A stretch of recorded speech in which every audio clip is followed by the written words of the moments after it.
balancer littéralement comme ça de droite à gauche, et la légende dit que c'est pour écouter l'ange, les deux anges qui, l'un à droite et l'autre à gauche, lui dictaient les réponses et les vers qu'il devait faire. Bon, je n'insiste pas sur le personnage lui-même, on verra tout à l'heure dans sa production elle-même. Une chose remarquable, c'est que cet homme qui était au départ très pauvre, la famille de Cheikh Mohammed était très très pauvre, vraiment de tout petits paysans,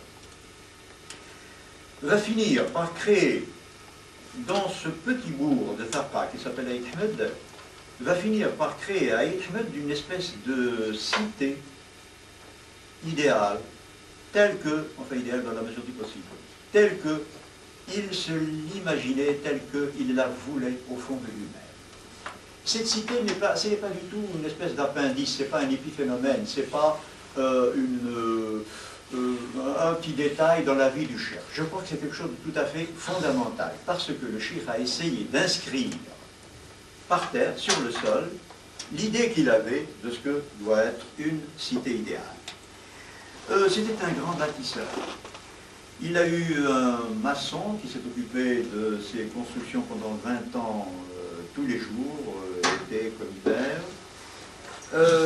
Il a donc créé là-dedans une espèce de petit village, de petit hameau, à son image à lui. Il y avait tout, c'était un monde qui se suffisait à lui-même en quelque sorte. Il y avait non seulement les salles d'habitation, mais aussi des salles pour les pèlerins, parce qu'évidemment, chaque jour, le cheikh recevait des centaines de ziyars, de pèlerins. Il y avait donc des salles pour ceux qui passaient la nuit chez lui. Il y avait une forge, il y avait une menuiserie, il y avait une école coranique, il y avait une fontaine spécialement construite pour les pèlerins. Et cette fontaine avait été miraculeuse puisque ceux qui venaient voir le cheikh et le consulter allaient chercher de l'eau. Si la fontaine produisait de l'eau, enfin si de l'eau en sortait, ça veut dire que les vœux étaient exaucés. Si au contraire la fontaine se desséchait, ça veut dire que les vœux du pèlerin ne sont pas exaucés. Ce monde de Aït Ahmed va durer une quarantaine d'années dans une espèce je ne sais pas s'il faut dire de paradoxe ou de contradiction. Voici pourquoi, je vais essayer de me faire comprendre. Parce qu'il est à la fois dans le siècle et hors du siècle. Dans le siècle, parce que toute la société kabyle défile à Aït Ahmed. Le cheikh va avoir affaire à peu près tout, non pas à peu près, vraiment à tous les représentants de la société kabyle de l'époque, depuis le haut de la gamme, de la hiérarchie sociale, jusque tout à fait en bas. C'est-à-dire que, bon, il aura un tas de caïds qui défileront à Aït Ahmed, et tout à fait en bas, il y a les brigands des grands chemins qui viennent aussi le trouver. Par conséquent, on a là, si vous voulez, Aït Ahmed est branché sur la réalité sociale kabyle telle qu'elle était vécue à ce moment-là. Mais en même temps, c'est une création un peu fantasmatique, parce que elle est groupée autour du cheikh. Il y a tout un groupe d'hommes qui l'entourent et qui font vivre et qui manipulent cette cité-là. Mais on a l'impression qu'il a créé là une espèce de cité idéale, puisqu'il n'y a pas de problème, mettons, pratique, si vous voulez, pour lui. Il n'y a pas de problème pratique parce qu'il était très riche à la fin, et que tout ce dont on avait besoin pouvait se trouver là. À une année de famine, par exemple, Aït Ahmed était un véritable havre de grâce parce qu'on y trouvait à manger, à boire, etc. Et le cheikh a aidé pas mal de gens comme ça. Maintenez le ciment de cette société d'Aït Ahmed, c'était quoi? C'était le charisme du cheikh lui-même. C'est-à-dire que cette société idéale, cette cité idéale va disparaître le jour où l'homme charismatique sur lequel elle était bâtie va lui-même disparaître. Je disais tout à l'heure donc que toute la société kabyle va défiler là. Pourquoi? Les gens viennent Bien sûr, pour voir le chiffre, mais ils sont amenés par différentes motivations, si vous voulez. Il y a le gars qui vient uniquement pour le chiffre, il va à la carte. Il y a le gars qui vient pour le consulter. Et ces consultations quotidiennes vont faire justement la base de l'enseignement du shirk. C'est à cause de ces consultations que le shirk va avoir à répondre, si vous voulez, à ce consultant, et c'est ça qui est resté de sa production. Alors là, on a absolument tous les cas qui pouvaient se présenter dans la société kabyle de cette époque-là. Absolument tous les cas. Je ne peux pas passer en revue ce qu'il a eu à traiter, mais on peut tirer de là un véritable traité de casuistique, tellement c'était à la fois divers et bien mené.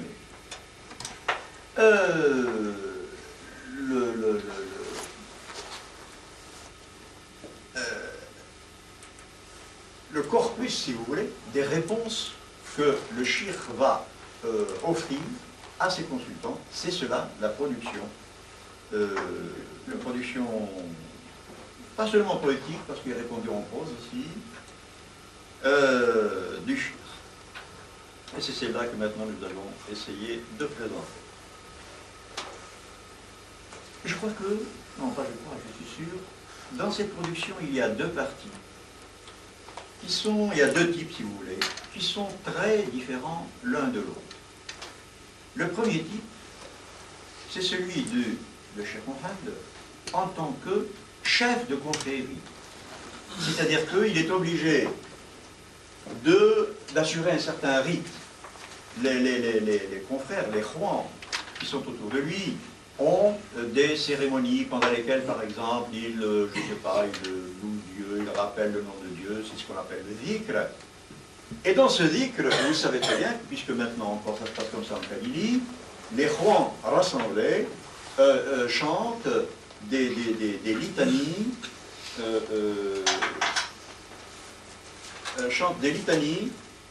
religieuses,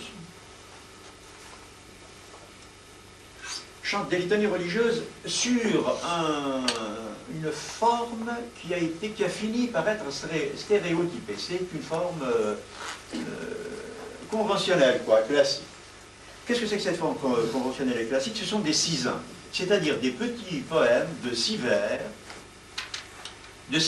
heptasyllabes, de 7 syllabes chacun, dont les vers pairs riment et les vers impairs riment quelquefois et quelquefois ne riment pas. C'est tout à fait intéressant, parce que ce type, d'abord, est fixe, et deuxièmement, il est là, consacré en quelque sorte au thème religieux, mais le récent livre de Madame Yassine, qui est consacré aux islam, montre que le même type poétique, la même forme poétique, a servi aussi, puisque les sizains sont aussi la forme classique des islam, a servi aussi à quelque chose de tout à fait différent. On a donc, si vous voulez, la même forme poétique qui sert à rendre deux domaines absolument... Antithétiques? Oui, même on peut dire antithétiques, puisque d'un côté c'est le domaine du sentiment et de l'autre côté c'est le domaine de la religion, des valeurs, etc. etc. Et il serait intéressant, bon, moi je n'ai pas le temps bien sûr, mais enfin, un parmi vous, serait intéressant de faire l'étude justement à la fois des concordances et des différences qu'il y a entre les deux choses. Comment peut-il se faire que la même forme poétique rende des choses aussi diverses et aussi antithétiques que celle-là? Est-ce qu'ils sont destinés à être chantés tous les deux? Oui, mais ça ne suffit pas, parce qu'il y a aussi, les vers aussi sont chantés. Et pourtant, c'est encore un autre style, un autre mode d'expression. Bon, alors, le cheikh donc a composé lui-même un certain nombre de sizains, il a composé un certain nombre de sizains pour l'usage du rite rahmani. Qu'est-ce que ça veut dire? Ça veut dire que là, il est prisonnier d'une tradition. Il est obligé de créer des sizains sur le modèle et selon l'inspiration des sizains qui existent déjà. Parce que des sizains comme ça, il y en a des milliers en Kabylie. Même maintenant, vous savez, il y a un regain de toute ce confrérisme. Actuellement, vous avez des tas de troupes de qui chante, c'est l'Italie, tout à fait sur le même modèle. J'en ai entendu tout à fait récemment. Bon. Donc là, le shir va en quelque sorte créer dans un genre qui est classique, qui est traditionnel, dans lequel peut-être sa personnalité ne va pas intervenir de façon massive, parce qu'il est obligé, il est tenu par une tradition contre laquelle il ne peut rien. Il est obligé de faire des cisins comme ceux qu'il a trouvés avant lui. Et pourtant, une chose extraordinaire, dans ces cisins destinés à des Juans, c'est-à-dire à des gens dont la religion est presque le métier, curieusement, il y a une marque personnelle incroyable et très peu de références à ce à quoi on s'attendrait, c'est-à-dire aux références islamiques. À part, bon, Dieu, bien sûr, là, Dieu écrase tout, il est partout, bon, ça va, mais à part Dieu, dans ces cisins il n'y a aucune référence, ni, je ne sais pas quoi, aux personnages classiques de l'islam, Mohammed, Ali, les califes orthodoxes. Il n'y a même pas de référence au grand maître du soufisme islamique, qui est Abdul Qadir Jilani, même pas de référence à lui. Il y a donc là une espèce de creux, une espèce d'absence absolument significative. Comment se fait-il que, dans un genre qui est religieux par essence, les références religieuses sont nulles? Encore une fois, sauf Dieu. Hein, c'est évident que le shir ne peut pas se passer de Dieu, c'est pas possible. Mais par contre, dans ces cisins, on trouve tous les éléments, tous les ingrédients qui font le walisme. Mais le walisme tel que le shir lui-même le conçoit, et pas du tout le walisme, disons, ordinaire et routinier, qui est assez banal, celui que l'on trouve actuellement à des milliers d'exemplaires. Quelques exemples, si vous voulez bien, vont nous le montrer. En voilà un. Les élus aux visions terribles sont condamnés à l'errance. Sous une brise frêle, ils frissonnent de fièvre habitée. Car, quand on est choisi pour la danse, on ne peut pas dire non. Quand on est choisi pour la danse, il faut comprendre, c'est la danse des saints. C'est le saint qui est que Dieu invite à danser sa sainteté, c'est-à-dire que l'amour de Dieu le fait entrer en transe et il danse pour Dieu, il danse Dieu pour Dieu. Quand on est choisi pour la danse, on ne peut pas dire non. Et il est évident qu'il parle de lui-même en ce cas-là. Un autre cisin. Maître qui hantait les précipices. Les maîtres, c'est naturellement les saints, etc. Maître qui hantait les précipices.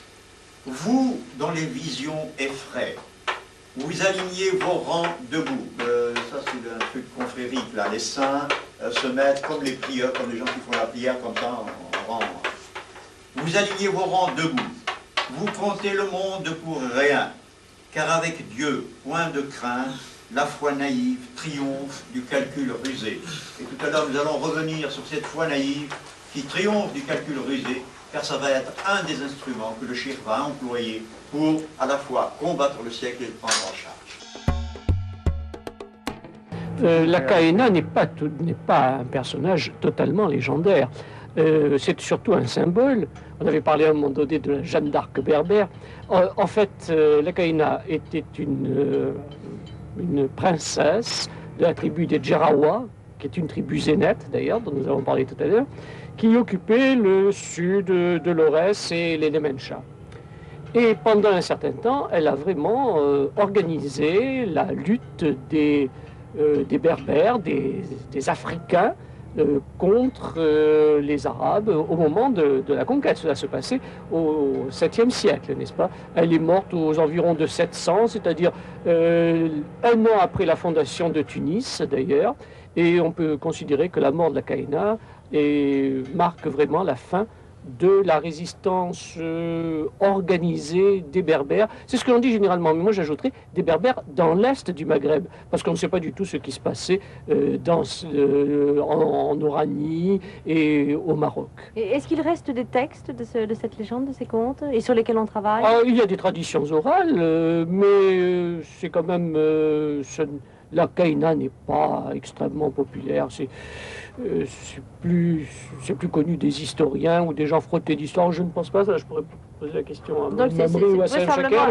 Je ne crois pas que la Kaina est dans les traditions berbères laissé beaucoup de traces. Peut-être dans le reste, mais en Kabylie, ça me semble difficile. Bon, pas à ma connaissance, je dois avouer, mais je crois que l'important n'est peut-être pas là, dans la mesure où justement ce peuple a été en quelque sorte dépossédé de sa tradition nationale. Il en a acquis en cours de route une qui est tout à fait différente et qui se rattache plutôt à la tradition abrahamique.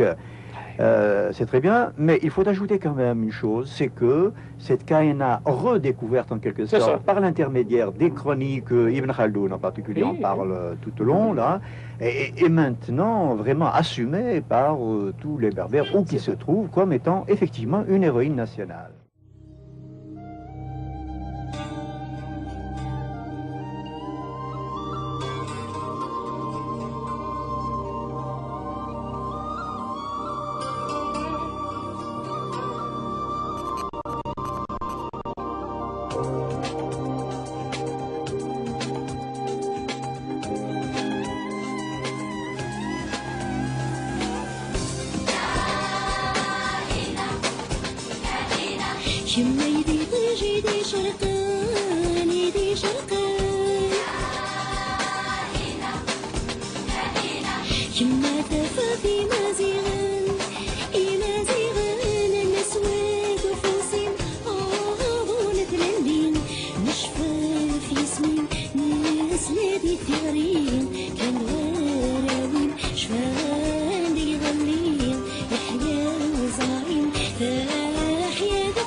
c'est un pays tout entier, c'est un peuple tout entier, à travers ses ingénieurs et ses ouvriers, ses fonctionnaires, ses professeurs, ses étudiants ou ses paysans, que vous allez voir chercher la voie de son propre développement, bâtir sa propre histoire. Cette histoire actuelle ne serait pas ce qu'elle est sans le passé qui fut celui de l'Algérie. Ce qui précéda l'arrivée des Français, bien entendu, mais aussi cette longue phase de l'histoire algérienne qui coïncida avec la domination française et qui, quoi qu'il en soit, décidément fait partie du passé de l'Algérie. Cet héritage, comment les Algériens le voient-ils, le jugent-ils, le sentent-ils? Vous allez entendre la réponse de l'un d'eux, l'un des plus représentatifs peut-être du destin singulier de l'Algérie. Mouloud Mameri, l'un des plus grands écrivains algériens. Patriote de son pays, bien entendu, mais dont l'œuvre est écrite en français et est aussi connue peut-être en France qu'en Algérie. Vous allez l'entendre